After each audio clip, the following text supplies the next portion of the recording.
भारत की सभ्यता में ये रहा कि व्यक्ति ने किसी भी बात का क्रेडिट खुद नहीं लिया।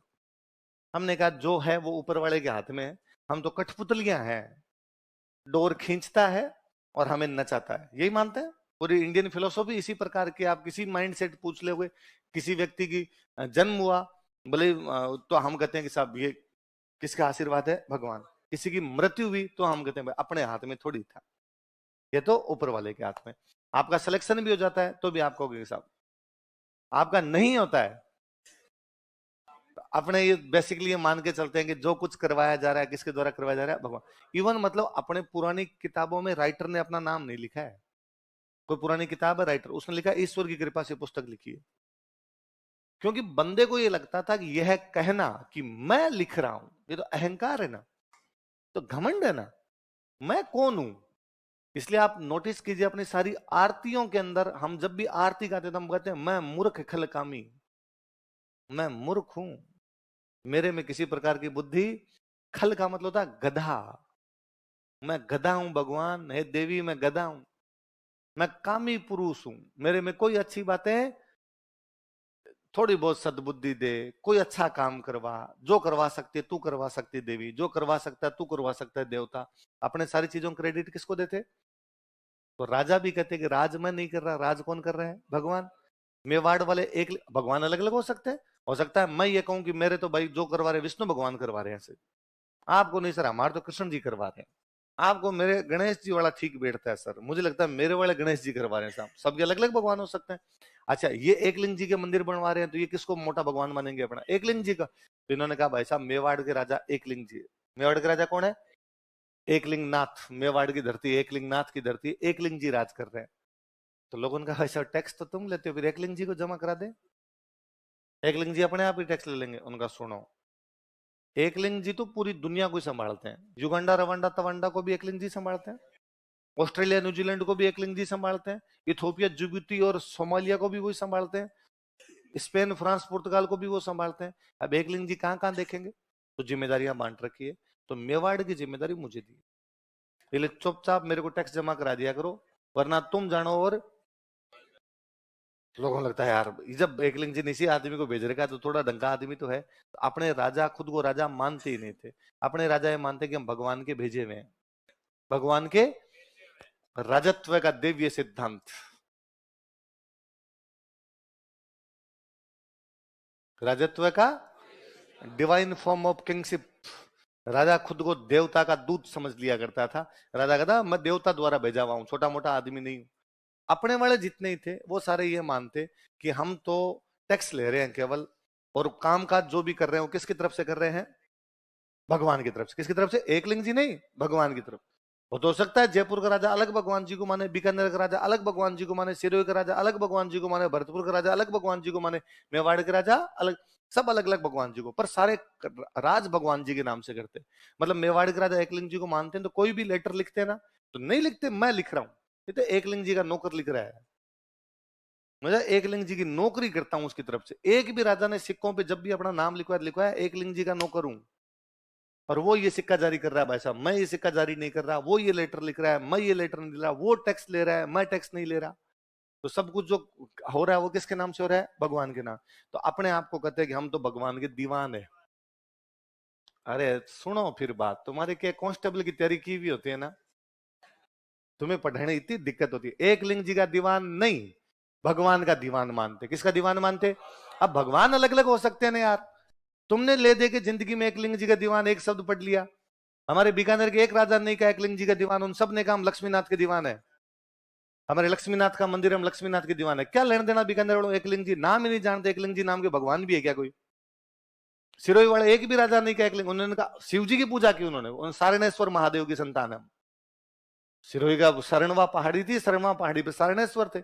जयपुर के सब राजाओं ने कहा गोविंद देव जी करवा रहे हैं, जो कुछ करवा रहे हैं गोविंद देव जी। आज भी ना जयपुर में 60 साल से पुरानी उम्र के कोई बुजुर्ग आदमी बैठे हैं, पुराने शहर में बैठे, उनसे आप जाके पूछ लो कि साहब जयपुर किसका है, गोविंद देव जी का। आज भी कोई आपको 60 साल की उम्र के आदमी मिल जाएंगे जो सुबह डेली गोविंद देव जी के जा रहे होंगे, आप पूछ लो कहां जाके, जाके राजा के, कहां जाके आए, राजा के दर्शन करके आए थे। तो जयपुर का राजा कौन? गोविंद देव जी, ये थियरी थी अपने सब जगह, इस प्रकार की भावनाएं हुआ करती थी। मेवाड़ वालों के बड़े देवता एक लिंग जी, तो वो किसको मान लिया करते? एक लिंग जी। तो राजा खुद को भगवान का क्या मानता? दीवान के अपने बेसिकली दो मीनिंग यहाँ पर हुआ करते। एक तो दीवान का बेसिक मीनिंग अपने यहाँ पर हुआ करता था प्रधानमंत्री, जो सारे मंत्रियों को कंट्रोल करे, उसको बोलते थे अपने यहाँ पे दीवान। क्या बोलते थे? दीवान। तो जब कंट्रोलिंग पावर किसी एक आदमी को देते ना, तो फिर उसके हाथ में पैसे टक्के का हिसाब भी दिया करते। तो अपने दीवान या प्रधानमंत्री जो भी होता, उसके पास एक काम और होता कि वो टैक्स लिया करता, इसलिए वो एक प्रकार से वित्त मंत्री था। कौन था? तो हम दीवान शब्द दो रूप में इस्तेमाल करते हैं। आइदर दीवान का कई जगह यूज लेते हैं प्रधानमंत्री के रूप में, कई जगह दीवान का यूज लेते हैं वित्त मंत्री। इसलिए हम कहते हैं मूणोत नैणसी वित्त मंत्री था, तो वो दीवान था, है ना, कि राजा जसवंत सिंह का दीवान था। तो नैणसी के बारे में इस प्रकार की बातें पढ़ते हैं। तो दीवान के दो मतलब है। क्या क्या मतलब है? प्रधानमंत्री और वित्त। प्रधानमंत्री का मतलब क्या होता है? तो सारे मंत्रियों को कंट्रोल करे। तो कंट्रोल करे इसका मतलब थोड़ा विश्वास वाला आदमी है। भाई राजा कहता मैं राजा हूं और मेरे 10 मंत्री है। अब राजा कहता मैं एक एक मंत्री से बात थोड़ी करूंगा, तो साहब आप में से एक प्रधानमंत्री होगा, वो मेरे को आगे बता देगा क्या करना है। तो मेरे को कृषि मंत्री की बात पूछनी है, तो प्रधानमंत्री आगे कहेगा साहब कृषि मंत्री की ये समस्या है, या मैं उसको ऑर्डर दूंगा कृषि मंत्री को जाके ये कह दो। तो मैं दीवान को कहूंगा। किसको कहूंगा? तो अब जब इतना पावरफुल आदमी और मेरा इतना विश्वास है कि मैंने बाकी कंट्रोल उसके पास दे रखा, तो फिर पैसे टके के हिसाब भी उसी को दे दूं। तो अपने यहाँ दीवान बेसिकली दो काम करते। दीवान मंत्रियों को कंट्रोल भी करते, और दीवान क्या लिया करते थे? टैक्स। पर जैसे जैसे व्यवस्था बड़ी होती है ना, तो फिर कई बार दो अलग अलग बना देते कि साहब प्रधानमंत्री अलग होगा और दीवान अलग होगा। तो हम आगे पढ़ेंगे कई रियासतों में प्रधान जी अलग होते और दीवान जी अलग। पर जब भी नॉर्मली दीवान कहा जाए तो दोनों मतलब लिए जाए उसके। उसका मतलब प्रधानमंत्री भी और उसका मतलब क्या है? वित्त मंत्री भी है। तो मेवाड़ के राजा, अब राजा क्या लेगा? टैक्स लेगा। तो राजा टैक्स ले रहा है, तो भाई किस बात का टैक्स ले रहा है? मैं तो वित्त मंत्री हूँ। किसका वित्त मंत्री है? तो भगवान का वित्त मंत्री। मेवाड़ बोलोगे भगवान कौन? एक लिंग जी। तो मैं तो एक लिंग जी का वित्त मंत्री हूँ। वित्त मंत्री को क्या बोलते थे? दीवान। तो मैं एक लिंग जी का क्या हूँ? दीवान। कौन? मेवाड़ के राजा। इसलिए जब भी कोई सिक्का जारी होगा तो कहेंगे एकलिंग जी के दीवान की तरफ से जारी किया जा रहा है। कोई भी डॉक्यूमेंट भेजते तो लिखते कि किसकी तरफ जारी किया जा रहा है? एकलिंग जी के दीवान की तरफ से जारी किया जा रहा है। सब कुछ जो भी काम होंगे किसकी तरफ से होंगे? एकलिंग जी के दीवान की तरफ से। इसलिए आप अभी तक भी महाराणा प्रताप के जब गाने सुनते हैं, महाराणा प्रताप के बहुत फेमस गीत है जो कभी आपने कभी सुना हो इधर उधर। हल्दी घाटी रो समर लड़ो वो महाराणा प्रताप कट है। उसमें वाकई लाइन है, वो एक लिंग दीवान कट है। वो एकलिंग जी का दीवान कहाँ चला गया हमारा? आज भी महाराणा प्रताप को महाराणा प्रताप नहीं बोल रहे, क्या बोल रहे हैं उसको? एकलिंग जी का दीवान। तो मेवाड़ के सारे राजा खुद को किसका दीवान मानते? अच्छा, जिस बापा रावल की हम बात कर रहे हैं, इसको चित्तौड़ क्यों लेके गए थे? हमला होने वाला है, हमला होने वाला है, इसलिए तू क्या कर? सुरक्षा कर। तो बापा राव ने कहा कि मंदिर मंदिर तो बनते रहेंगे भाई साहब, ये दीवान विवान तो बनता रहेगा, पहले सुरक्षा वाला देख। इसने कहा ठीक है। बापा राव बड़ा इंटेलिजेंट आदमी है। बापा राव इस बात को जानता है कि इधर से जो अरबों के अटैक हो रहे थे मुसलमानों में, जो मुसलमान आए थे वो कहाँ के थे? अरब। कहाँ के थे? अरब। अरबों के जो अटैक हो रहे हैं, अकेले में लड़ेंगे तो पार पड़ेगी नहीं। तो आसपास के सारे राजाओं को कहता है मेरे अंडर में आओ, सेना बनाओ। भाई सारे राजा को प्रॉब्लम है, सारे राजाओं को पता है कि एक बार क्रॉस करके तो हमारी भी दिक्कत आनी है। तो सारे राजाओं ने कहा भाई हमारी अकेले लड़ने की तो हिम्मत है नहीं, तू हमारा नेता बन जा, हम तेरे साथ लड़ लेंगे। बाबा राव ने कहा ठीक है, फॉलो मी, मेरे साथ साथ चलो, अपने इनको बाहर निकाल के आएंगे यहाँ से। तो कहाँ निकाल के आए इनको? तो उस समय अरबों का मुख्य अड्डा जो अपने हुआ करता वो था गजनी। कौन सा था? गजनी पड़ता है अफगानिस्तान में। कहां पे पड़ता है?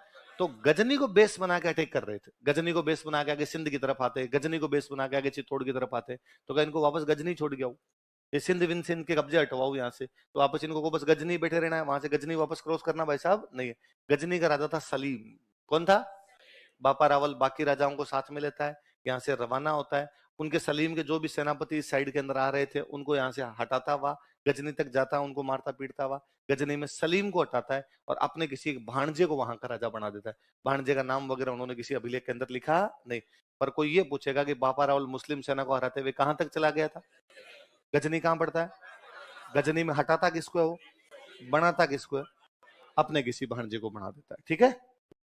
ये जब उधर से वापस लौट रहा था, तो रास्ते में एक जगह पर इसकी सेना ने लंबे टाइम तक अपना पड़ाव डाला। पड़ाव समझते हो? जहां सेना रुकती है। एक लंबे टाइम तक सेना रुकी इसकी, वहां पे डेरा डेरा लगा लिया। कैंप कैंप बोल दो आप आज के हिसाब से, कैंप लगाया, लंबे टाइम तक सेना पड़ी रही वहां पे। जब किसी जगह पे सेना रुकती है ना आके, तो वहां दुकानें खुल जाती है। भाई सेना को चाहिएगा ना, खाने पीने का सामान चाहिए, घोड़ों के लिए सामान चाहिए, तो वहां बाजार बन जाता है। लंबे टाइम तक अब सेना के पड़ाव 5-5, 6-6 महीने तक पड़े रहते, सेना के पड़ाव बस चलेंगे, एक बार यहाँ की व्यवस्था कर देते फिर आगे चलेंगे। तो जो दुकानें खोलते हैं उनके परिवार भी तो आके रहते हैं। फिर कई बार ये होता है कि वहां गांव भी बस जाता है, सेना तो निकल जाती है, गांव वहीं पड़ा रहता है। पंजाबी भाषा में गांव को बोलते हैं पिंड। क्या बोलते हैं? बापा रावल की सेना जहां रुकी वहां पे पिंड बन गया। कई सालों तक लोगों ने कहा कि ये गांव कैसे बसा, ये रावल बसा के गया था। कौन बसा के गया? रावल दा पिंड है। किसका पिंड है? रावल दा पिंड, रावल दा पिंड, रावल दा पिंड करते करते पाकिस्तान में शहर है रावलपिंडी। कौन सा शहर है? अफगानिस्तान से लौटोगे तो ये रूट पाकिस्तान वाला पड़ेगा, तो पाकिस्तान को जो रावलपिंडी शहर है उसका नाम किसकी वजह से रावलपिंडी है?